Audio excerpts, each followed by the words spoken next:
She Blaze, where we're bringing you cannabis culture from a woman's point of view. And as always, here to elevate the cannabis industry. I'm one of your hosts, Ice Dawson, CannabisSocialite. And I am Dasheeda Dawson, the WeedHead. Hi, sis. Hey, sis. Hey, sis. Hey, sis. On today's episode of She Blaze, the streets are only talking about election 2020.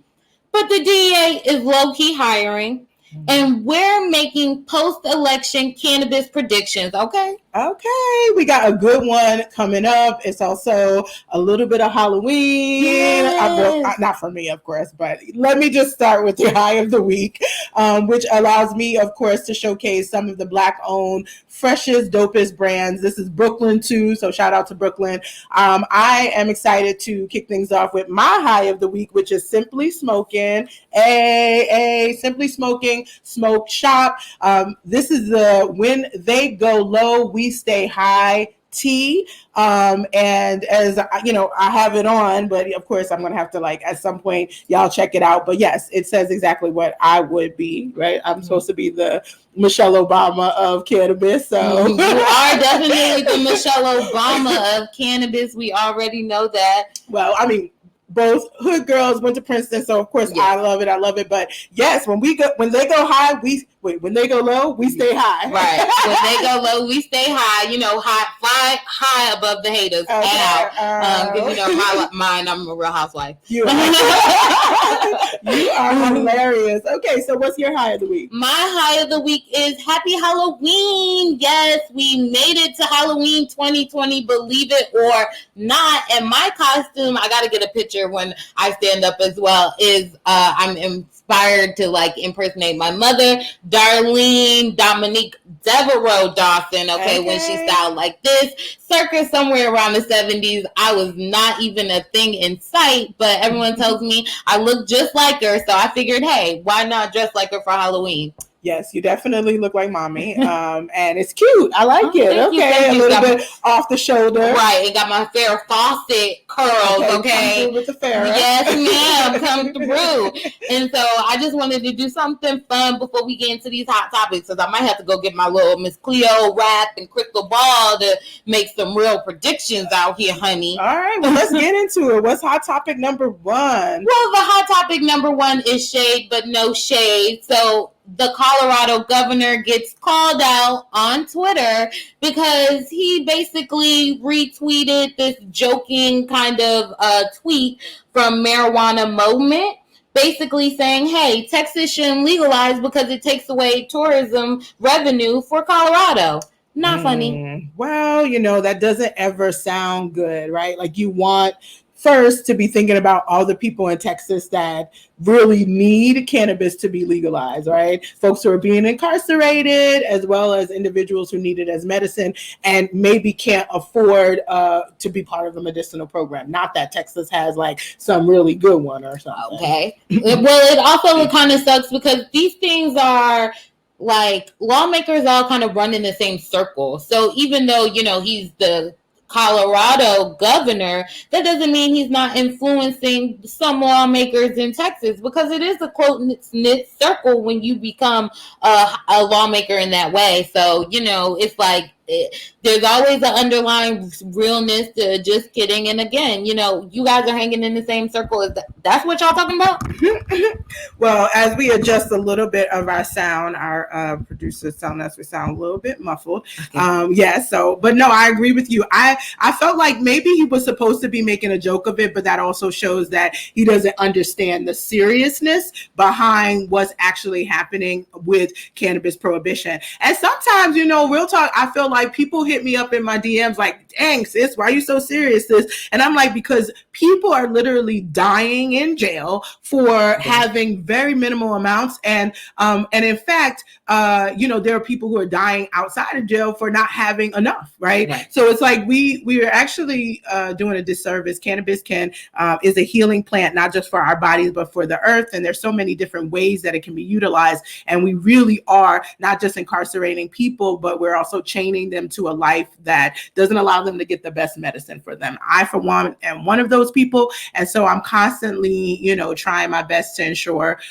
we get the word out. I would think that the governor of Colorado, one of the first and mature markets in the industry, would understand that. But I mean, no tea, no shade. They literally just agreed to have a social equity component. This is something that has been, being pushed. The advocates on the ground know that there's a need, but they didn't feel it was. So maybe he just doesn't have a clue. It's clear he doesn't have a clue. And the gag is, remember last week we were going through old times and looking up old files, and those are the people that educated the Northeast at their little governor's summit. So again, it's like, the blind leading the blind, the shady, and not allowing everyone to join in leading themselves. So yeah, I'm over it. Well, on to the next. I mean, basically, we disagree with the governor. We hope he was joking and hope he understands that it's not a joke how many people have been incarcerated. And Texas is one of the most egregious states, and they definitely need to be looking at legalization. Next.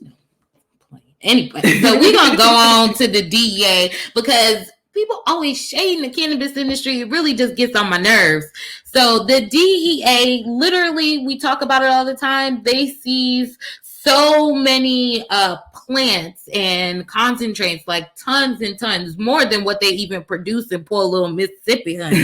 And honestly, they're now really trying to figure out, well, what do we do with the stuff we seize?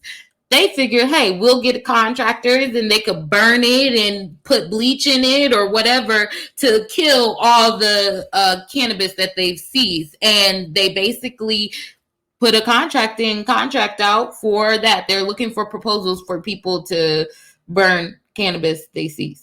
This is a mess. Like, this is really what I struggle with in this industry, with some of the decisions that get made. You're going to burn cannabis. You're not going to even utilize it to potentially test and or determine if it could be used. You know how many people within the federal program talk about the dusty, dry, terrible flower that University of Mississippi is growing, and you burn in like good probably flower.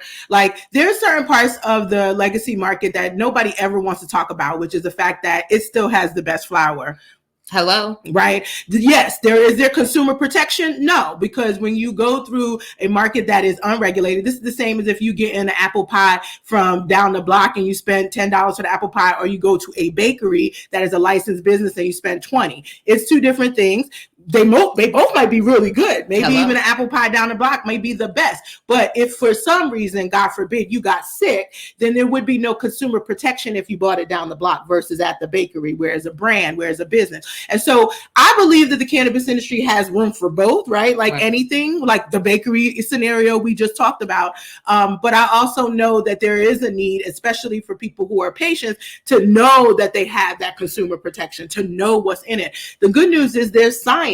And the DEA could use whatever pounds and pounds that they've seized, test it, and determine if there are any contaminants, and put that out before they're no longer viable to shelf life. It can be a part of an educational program. Okay, at the end of the day, we know testing facilities in cannabis not that great. So if they have easy samples to test, that's what they do in medical school. Don't y'all get donated bodies and then y'all use the cadavers or whatever to learn about the body? Why aren't we doing that from cannabis? Like, at the end of the day, some of this just don't make sense. That actually is a very good point. I mean, as a molecular biologist, one of the first things that could be done is these tools could be used to teach undergraduate, and if you're, a master's graduate and you're looking for applicable science versus the analytical and the research, this is the laboratory techniques that certainly could be taught. Identifying the cannabinoids. Cannabinoids are molecules. Extracting as a process to identify. All of that, we could probably literally raise our hand and find 50-11 things, as grandma used to say, that they could do other than burn this cannabis. Okay. Well, they're looking for people based out in Arizona. They want to help small businesses, and they're doing research to try and grab that. So if you're based out in Arizona and you see anything, know anything, drop a line in the comments, because I would love to hear from y'all, because it's crazy, honey. Yeah, I don't know if we can even support saying, hey, you guys go get the contract from the DEA, because this is really not so. Like, it's almost like don't books. Get that bad. Don't burn books. Like, don't burn cannabis. Don't burn books. Like, don't burn something unnecessarily for a check, right? In this case, I think that me, the advocate in me is saying, hey, this is not a smart contract. That might not be the first move. Now, when they were looking for testing companies, that is a smart contract. Right. Hopefully their advice is getting, their advice is coming from some folks that are saying, hey, maybe y'all might want to watch She Blaze. The WeedHead and CannabisSocialite had a couple of suggestions for y'all. It doesn't involve burning the cannabis. It's like actually utilizing it. It's like troll them on the internet, y'all. What kind of waste is happening? Let's troll them. Let's troll them. All my cannabis connoisseurs, let's troll the DEA on the internet. Who's with me? Oh my God. But also, how about the fact that we could make some memes on what kind of face mask you think they're going to wear so they could not get like a contact? That was a part of it. Yes, but I think they're trying to propose putting it in a little container so they don't get contact high. But honey, child, please, that is like you getting high like if you smoke a sage or you burn the incense of sage. It's a whole different thing, baby. Well, so much to learn. And the DEA, of course, is one of the major ones that need to learn. We love kind of calling them out because this is an organization that since 1979, which is how old I am, they have had a department that is the cannabis eradication department. I say it every time. They spend millions on eradication and suppression. The name of the department is the Cannabis Eradication and Suppression Department, and that is their job. They just spent millions in 2019 doing exactly that. We're still trying to figure out exactly why, but that would be the department looking for the contractor to burn all this cannabis. So, well, America always trying to suppress and oppress somebody. We tired, so let's troll them. Use the internet for some good, Generation Z. So don't suppress it, arrest no more. Like, right, we about to harass y'all on the internet. Y'all want to be cyberbullies? That's who you cyberbully. Right. Let's not cyberbully people. Let's not shame people. But let's get this administration in check, child. So on to hot topic number 3. It is crucial that we keep our ear to the streets. And the streets is talking about the election 2020. And right now, honey, the Senate is really, really heating up. And these races are getting good. Okay. So I just wanted to pinpoint a few because it's a lot of people running for the Senate right now. And so we're not trying to, confuse y'all, but there's some things that's really popping. So I wanted to talk about South Carolina. Okay. Now this is a big deal because we know South Carolina is trying to block certain types of hemp, but it's a leading producer of hemp. Mm-hmm. And so for the federal cannabis industry, this seat is pretty important because, again, we're still trying to get some of these federal cannabis legalization bills through the Senate. Yes. And I think you put it right. Like, we've kind of figured out that the House has a good amount of bipartisan work. You're going to see both, Republican and Democrat talk about cannabis legalization and support it.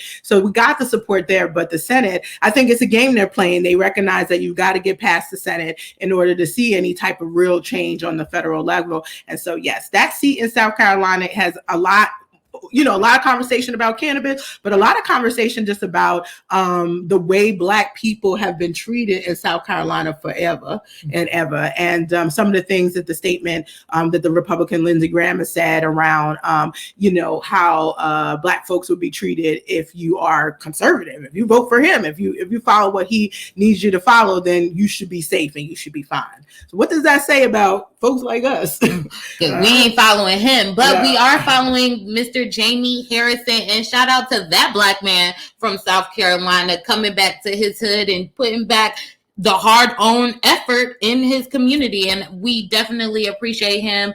And he has a little bit more of a softer lean on cannabis versus his Lindsey Graham person that is in the Senate right now. But ultimately, this is a seat we want to keep an eye on. Yep. Again, we want to gain some. There's a bunch of Senate races going on from Alabama to Arizona to North Carolina too. But South Carolina could really make some some shakeups. I feel like at one point the races were, who is this guy? He's not getting anywhere. And now they're neck and neck. And so we need you to do your civic duty and vote, South Carolina.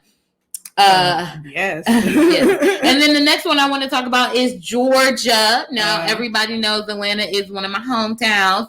And I grew up under David Perdue, being in the Senate, creating laws, doing some funny acting stuff. And the gag is, honey, he canceled his third debate with Mr. Jon Ossoff because he got schooled on public television, like for real. Really? What happened? Well, during the debate, he basically was like checking him about COVID-19. Like, you don't know nothing. You don't know nothing. You say you don't know nothing, but then you turn around and cut your stocks, take out all your money, and you start placing your bets elsewhere as far as like the stock market, because Perdue is a millionaire. He comes from, I believe, the chicken Perdue type family, but he also is one of the guys that kind of plays on the stocks exchange to get his money too, and that's not really a good look when you're a lawmaker, even though it's no real technical like what is it? Rules. What I think is rules. It's just rules. Like, first of all, what I think is so funny is that the SEC, which is the body that oversees the stock exchange, it really is, is a hard press to follow and pursue people who might be doing insider trading. But when you know that your government is about to make a move and you're an insider, and then you make a move based on that, even though it's not an inside of a private company, that's still a form of insider trading. If you ask me, you are privy to a certain amount of information as a government official, and sometimes that information is not yet allowed to be public. And so for you to be able to capitalize on it in the way, it's not just him, it's several other Republicans, but I'll be real, it's not just the Republican Party. Democrats have done the same. In general, politicians are millionaires, right? In general, they're mostly white and male too. We are seeing a little bit more of an increase in that diversity, but the Senate is actually not that much more diverse. Now, the House of Representatives, this is the most diverse it's ever been, ever, and it's still, needing work. But the Senate still is controlled largely by white males. That whole C is interesting. Senator Kamala Harris is actually the first woman of color to become a senator. So, it's one of those things where we just have to be mindful that we're still talking about seats that do not represent the United States, really, do not represent people that their constituents are, Right. And in this case, I definitely feel like Perdue is a lot out of touch of what a very Black Atlanta is, and Atlanta being one of the biggest revenue producers for the state of Georgia. I'm definitely hopeful that they'll shake these things up. Yes, I believe they do. And you talk about the SEC. Well, the gag is, he has a few lawsuits happening right now due to insider trading. So you definitely hit the nail on the head. And ultimately, again, I feel like you got to vote. I'm from Atlanta. I need you guys to go out there and really make this happen, because, again, if somebody like Jon Ossoff got the seat, we would see more progress. I'm not saying, they're just going to pass cannabis legalization bills. That's not what I'm saying. But they'll at least make it to committee. They'll at least make it to a conversation with cannabis testimonies. So, at the end of the day, again, I really want to say it's imperative for the federal cannabis legalization for us to capture these Senate seats. And it won't necessarily be federally legalized, but maybe we might get a Safe Banking Act passed through, or a Veterans Act passed through. So there's quite a few different ways cannabis legalization can work in that sense. It's trajectory, right? We definitely know that it might be one step at a time. And in fact, as entrepreneurs, as a cannabis regulator, I have a lot more that I need to prove and show that can be done within a legal market before the federal government comes in messing it up, because they already jacking up the hemp area, right? Like, just some of those interim rules from the DEA. Again, I'm calling out the DEA because they need to learn about the science of cannabis. And if y'all want to work with government officials that do understand that, that's important. You got to find them, and we're everywhere now, more and more. So it becomes one of those things where I'm looking at how hemp legalized and I'm saying maybe marijuana, it's okay if we wait on it. Yes, but maybe they'll fix this hemp stuff. Yeah. Well, speaking of hemp, the hemp leader of the country has the Senate race going on. And, ooh, child, it is time to retire Mr. Mitch McConnell, okay? I need him to go be with his grandkids and mind his business as far as this lawmaking stuff. Because he is, he literally has the Kentucky's hemp and cannabis industry in a chokehold. Yeah, I mean, Mitch McConnell was really instrumental in how hemp got legalized. It's also his general tactic to use marijuana as the negative scapegoat and hail hemp as the holy grail. And if you're a person who is a purist about the concept of cannabis as a genus, then that's not good for you either. So that already has always rubbed me the wrong way because it's, again, he's another person who's a lawmaker who doesn't really get the science behind cannabis and is using sort of the good cannabis versus bad cannabis approach. Kentucky has been notorious for it, but Kentucky also has a medical marijuana opportunity that is, slowly building. There are some folks on the ground there that are trying, Black folks that are trying to mobilize and get people more educated about what it is, because he's got a lot of people on the ground believing that hemp is the good plant and marijuana is the bad plant, and that's just terrible. That's just not factual. Yes, but he's also in the actual state lawmakers' ear talking to them about licensing and framework. So, again, it's like, what is going on? Well, he has a contender, and Amy McGrath, I think her name is McGrath. Sorry, girl. She is, she's a straight up shooter, and she had him stuttering at that debate. And so I am all these, I hope she got it, just as in for Kentucky, right? Just wanting people in our country to have a better life, to do better. And, she actually knows the community. She's a mom. She's a Wonder Woman sort of kind of girl. So I am a fan, and we have to vote these people out. Well, I think that, Amy McGrath has a really, really tough hill to run up. I don't really have a dog in the fight, so to speak. But what I will say is that Mitch McConnell has, for a long time been what we consider to be one of the bosses of the Republican Party. He's obviously a boss just by the fact that he is, essentially running the Senate too. And certainly he's one of the bosses in the cannabis industry because of hemp's importance around hemp, but Kentucky's importance around hemp.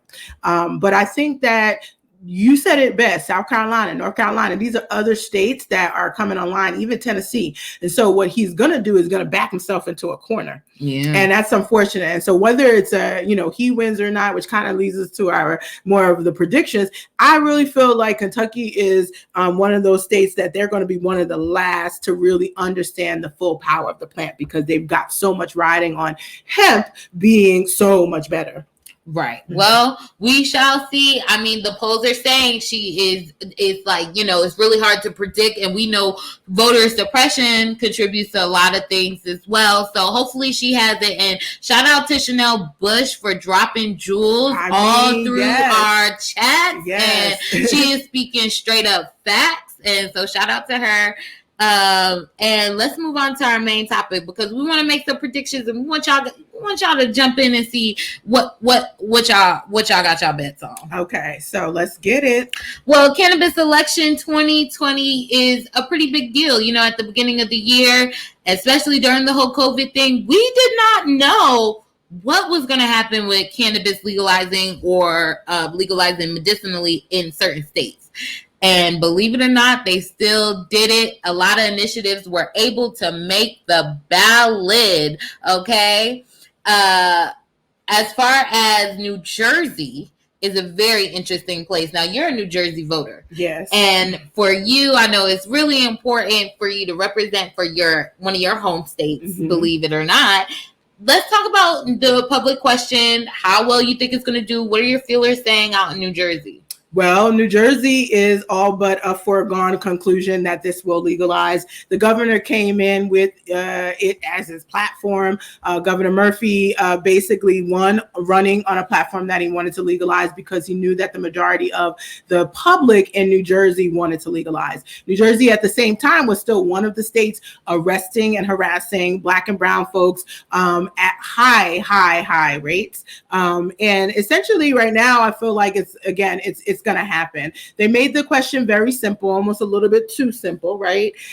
There are some details behind the question that folks need to actually start to dig into, and also recognize that when this legalizes, that's when the hard work begins, right? It isn't going to be that, oh, now it's legal and we're going to do whatever. It actually says in the question that legislatively is how all of the regulations are going to happen. So what does that mean? It means that your lawmakers, some of the people that you're voting for perhaps right now, they're going to be the ones to help decide what happens in New Jersey. And you want to make sure that they actually have cannabis competency. And last time I checked, there was a large gap on the competency radar for some of these legislators. That's why we couldn't legalize it through the legislature. Okay? I was literally just thinking that was like on the top of my dome. I'm like, okay, so we supposed to wait 3 more years until they figure out this is a good framework or not? No, y'all need to put them into decriminalizing the plant and allowing you guys to do, caretaking, home growing situations, and we'll let them work on their framework, because it could be another huge pandemic or anything that could throw them off track from that. They didn't legalize before. You can't leave it to them to create a framework just yet. And I will tell you though, New Jersey is getting some money in support of this cannabis legalization. It is reported that they raised about $1.3 million in order to legalize cannabis in New Jersey. Yes, honey, there is some millions, some M's back in New Jersey. Well, the fact of the matter is that, like I said, it's been, something that people wanted to legalize a while. It's one of those states that it really is a swing state for the East Coast. If cannabis is legal in New Jersey, guess what?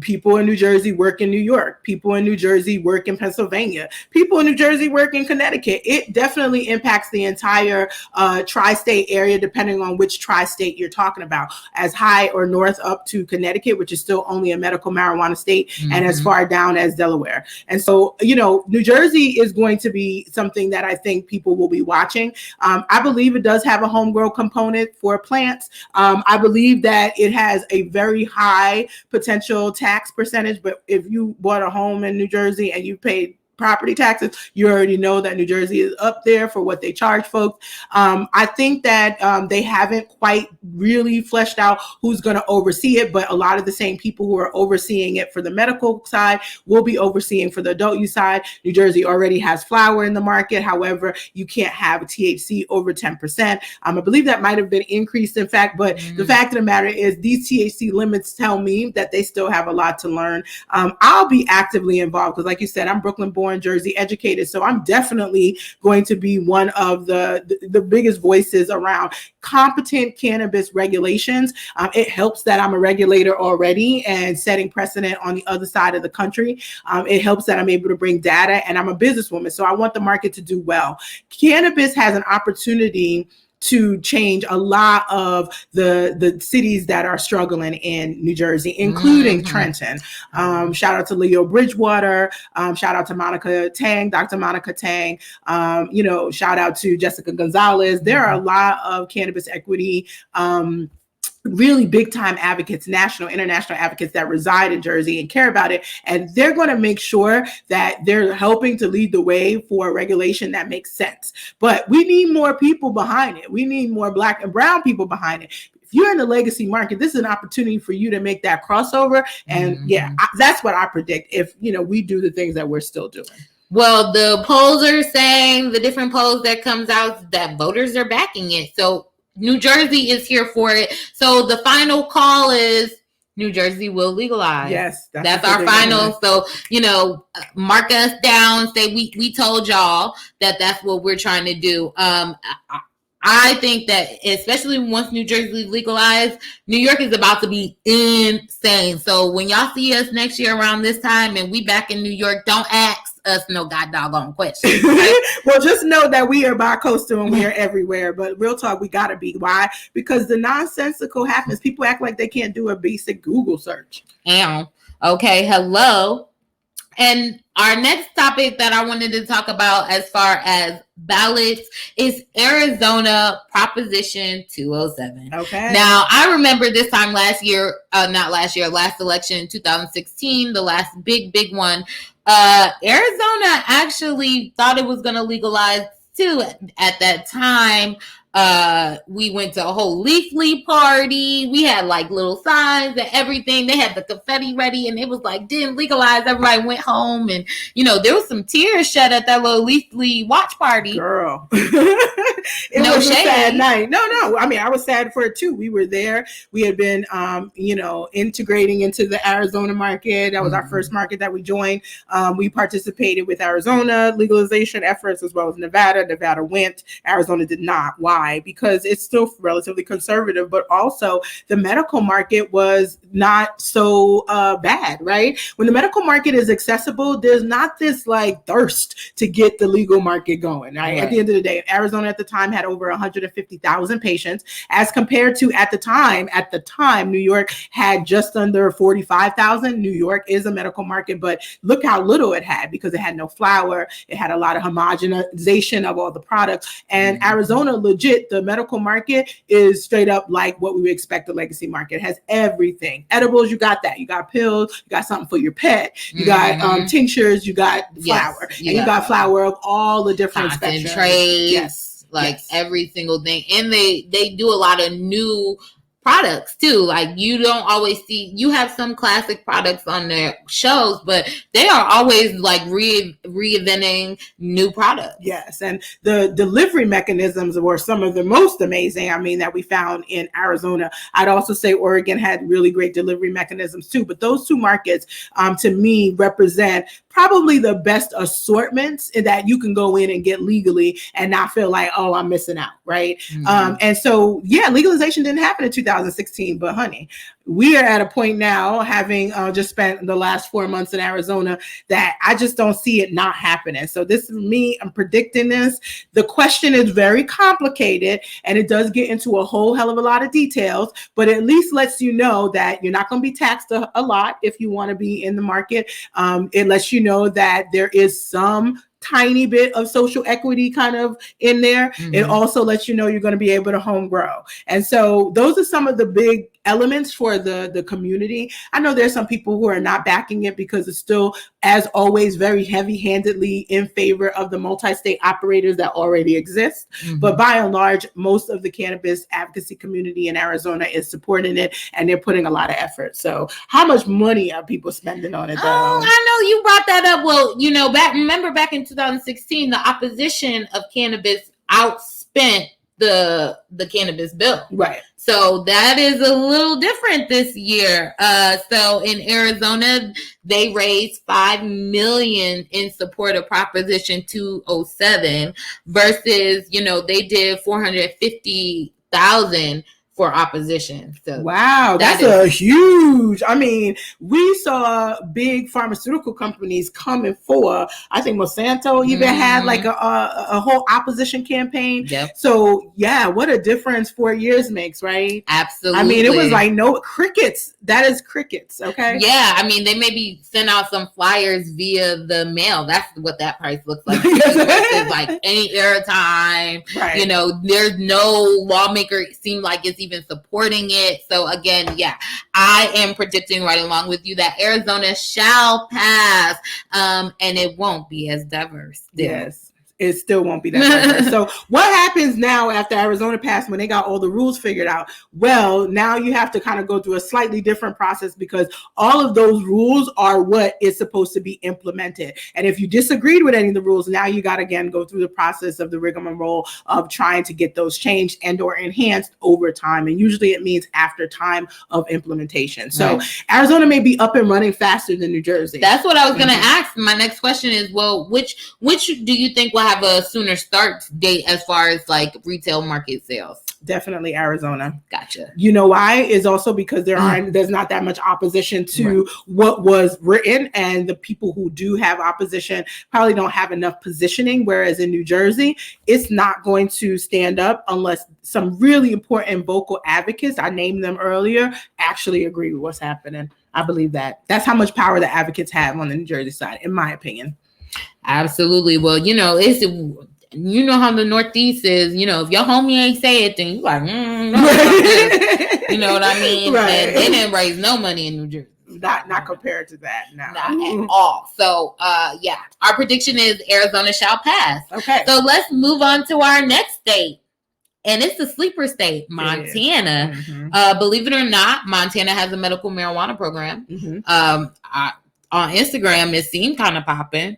I don't know. I ain't never really been to Montana, and I'm gonna keep it 100 with y'all. I don't care how much cannabis they got. I don't think I'm going to Montana, but it's pretty cool that they made this initiative, and their initiative 190, and then they have a constitutional initiative for 118. Yes, and the 190 is basically saying that they will legalize adult use and establish a 20% tax on it. And so that's about it. Mm-hmm. They do have some little expungement things, but nothing crazy or whatever. And the Montana Department of Revenue would be developing the rules and regulations versus a constitutional amendment 118 will just allow Montana state legislator to legalize for 21 and up. Like, there's no... So it's one of those things where not quite as like sinister as Mississippi, but kind of like the Mississippi joint. Yeah, yes and no. I think they're trying to have the different departments make the rules and framework. Then basically that's really the difference is the two departments are different, creating a framework, and then one department, the revenue, already knows what it wants to charge for taxes. Whereas if it's going through the body of lawmakers, that's going to be one of the negotiation points for sure. Yes. Well, whenever there's more than one on the ballot, I honestly feel like the predictive ability is limited. It usually splits the votes. And unless they do it where they're like, do you want it yes or no first? And then which one you want, which I believe that's what Mississippi is doing, which makes it a little bit more likely that, hey, yes, we'll pass, but which one do we get? I don't think Montana is like that. It's one or the other. It is definitely one or the other, but it is, I believe they're going to pass the one. I think they're going to do constitutional initiative 118. So basically letting the lawmakers do it. Yes. Because we still trust them. They trust them, and they have medical marijuana. So they are getting access to flower caretakers. They actually have like a Arizona type program, like between, I would say it's in between Arizona and Oklahoma. Gotcha. It's like somewhere in the middle. They have that type of program for their medical marijuana. So I think they're like, yeah, we'll legalize it for 21 and up. But I don't think the personality in Montana is like, oh, let's create a revenue so everybody could come here for tourism. They're not like Colorado. They like keep our bulls and our, cows, whatever y'all got in Montana to ourselves. Well, it sounds like we need to get to Montana because I'm definitely interested in the medical market. I'm visiting every single market. So the COVID has prevented us from doing our normal travel. But by this point, we'd already been there, and she would have been sent, putting some crazy stories up because we would have had her there. Same way we had her out in Wisconsin, boo.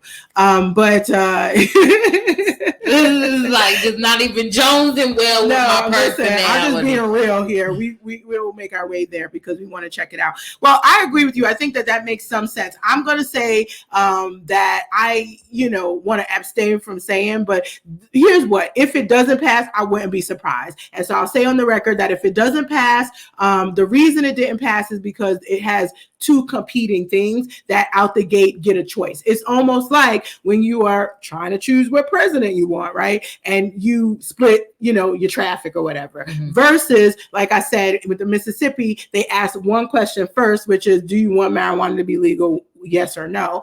That could pass on its own accord. And then the next question is, which one? Yeah, that's a difference. And so, I'm gonna go with your prediction. You say yes because you've done all the research. I believe you. I say this is why politics winds up being politics, because when you put something else as a competitive to it, it basically to me says you want to confuse some folks. And I'm not saying that everybody's confused, but I read both, and I do not mind the idea that you're going to have a bill that has some detail in it. Like you said, Department of Revenue knows how much you want to tax, but then it's like, yo, Department of Revenue, why don't you go talk to the legislators so that they can not confuse some folks by having to? Well, you are kind of sounding like their polls. 49% supports it, 39% is opposed to it. So you are middle in the way, and so are they. Yeah. Let's move on to Mississippi, honey, because you brought it up. And, I'm a Southern girl at heart sometimes. And Mississippi legalizing real medical stuff before Georgia is like somebody just put a sword in my heart. Like, for real. Like, somebody just stabbed me in the heart. What, Black Hollywood gets cannabis after Mississippi? This is a fact, but Black Hollywood ain't talking about cannabis. Black leaders aren't talking about cannabis the way they should be in Georgia. And hopefully that's something we can change over time. But what I do think is interesting about Mississippi is it is still not without some shady shenanigans, of course, right? Yeah, you're right. And you broke it down for us. They're asked, do you want cannabis? Yes or no? And then they were like, do you want Initiative 65 or do you want the alternate 65A? And so we talked about it in a couple episodes back when we were really going through the nitty-gritty of these different bills that they are allowed to do that within their constitution. If the people bring an initiative to the ballot, the lawmakers could be like, whoa, wait. We have an initiative too. And it's so similar that we're just going to name it the alternate. And that is what happened. Yeah. And what I think is also an example of what the history of Mississippi is in terms of voter disenfranchisement. There is a way to suppress a vote, many different strategies. This is disenfranchisement. The expectation, of course, that Black and brown folks maybe not be as educated about the issues going in and hearing the number. And this is a way for you to really do a bait and switch. Folks want cannabis to be legalized in Mississippi, as many people as they've arrested, absolutely the case. But what they don't realize is they're signing up with 65A for all of the rules and everything to be decided by people who were incarcerating you just last year for the same thing. Right. So those are the cases where it never is going to turn out well. The effort that's been put into Initiative 65 by advocates on the ground doesn't address every single thing, but it still is an impressive effort for Mississippi, like you say. Yes, ma'am. And they actually raised some pretty good money on Mississippi. They raised $4.7 million in support of Initiative 65 versus $0 for the opposing or the alternate. The opposing and the alternate didn't have to put no dollars. They're coming from the government. So how much do you have to pay to get a spot on a radio? Nothing as a government official. If you're a senator, they want your information. They're calling for your thoughts, right? So, again, it's like the David Goliath situation to compete with the government that can control some of the communication channels, can control the narrative. They even are to the extent was able to see, oh, that's what you're going to name it. So we're going to name ours this. They could have named it Dasheeda and they were like, we're going to be Rasheeda. Like that's how I feel, right? Yeah. And it's like, well, which one was it? I knew it was Why Dasheeda. Do you just name it. No. But that's their strategic move. And that's part of the politics game. That's part of the things that we call out here on She Blaze. And I'm not, shy to say that was done purposefully with the expectation that the literacy levels and full understanding of what's happened will not be paying much attention to by lower income and or Black and brown communities. And therefore, this is when you vote for the thing that you don't really need or is best for you. Wow. So 81% of the polls favor cannabis. Which one? We don't know. They didn't separate it that well. But I believe Initiative 65 will pass and Georgia is going to regret it. I don't know. I'm a little worried about that. I'm going to put my money on Alternative 65A. Okay. You want to know why? Because I actually have seen Mississippi advocates, people who are literally like super advocates, their messing up the 65 and 65A. I have made comments under people's posts saying, hey, I know where your heart is. I know what you support, and you trying to drum up some interest for your business, but this ain't you promoting two things that shouldn't be promoted together. You're only promoting confusion. So yeah, I'm actually of the belief that the confusion, the damage is done. And this is one of those things when they're playing chess and we still on the checkerboard. God damn it. So that's my prediction, but I hope I'm wrong. That sucks. Well, let's get on to South Dakota because they are confusing as all heck. South Dakota now, has no cannabis at all. They still locking people up, putting people under bridges and burning down the cannabis just to do anything. Well, South Dakota is voting on medical marijuana and adult use marijuana at the same time. Amendment A and Initiative Measure 26. Now, honestly, I don't know which one came first, but it's a bunch of headache. Ultimately, people are saying that, they broke down different measures that people are supporting. So 65% of the voters are saying they support Amendment A, while 70% were saying they favor Measure 26. Well, the joke is, y'all, if you do not pass your medical marijuana, you cannot get your adult use. And which one was the medical marijuana one again? Oh, shit. Exactly. It's like the politics are just ridiculous. I don't really know what to say here, but this is another type of example of, again, the politics where they basically are putting a barrier in front of adult use. Never before have we seen a state that's trying to do both at the same time. And not just that, both at the same time and one predicated on the other. So even if everybody votes for adult use, if the medical one does not pass, adult use will not pass. It's like, these are the type of trick, like this. That's a trick in and of itself, Absolutely. Well, Amendment A, just so you know, I brought my receipts. Okay. Amendment A legalizes the adult use of cannabis, whereas the Initiative Measure 26 is setting up the medical marijuana program. Okay, so first of all, if you care about Amendment A, you got to vote for 26. Now, here's where I struggle. When we dig into 26, and this is maybe something we'll do in one of our deep dives after the fact. 26, does it do anything to prevent Amendment A from being the best that it possibly could be? That would be the only way, and a good politic, that you maybe wouldn't want to do both. But it's impossible to believe that you want an adult use market, but you don't want a medical one.